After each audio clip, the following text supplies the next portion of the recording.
Kapansin-pansing fit and sexy pa rin si Sara Labati kahit busy siya sa pagiging mommy. Totoo nga bang pati si Baby Zion ay may mga offer na rin para gumawa ng commercials? May chika si Lar Santiago. Ngumiti ng matamis si Sara Labati nang sabihin ng kaibigang si Cristal Henares na mas maganda pa ang katawan ngayon ng kapuso actress kaysa noong wala pa siyang anak.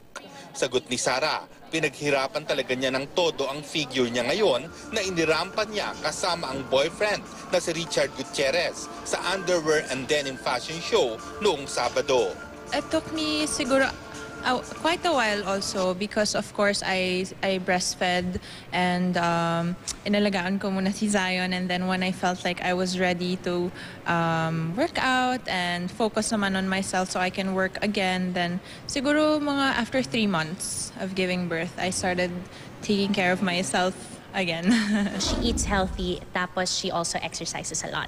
I just So needed, yeah, maintenance. Dahil hands-on na ina, hanggang pag-workout, isinasama ni Sara si Baby Zion. Hindi naman daw tutol sina Sara at Richard kung dumating ang araw na gustuhin ni Zion na mag-artista.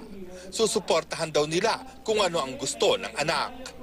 Sa commercials, may mga offer na ba si Baby Zion? Meron naman po, pero gusto muna namin mag-focus kay Zion na we make sure na healthy siya and okay siya as a growing baby na napakabilis mag-grow. Lar Santiago, updated sa Showbiz Happening.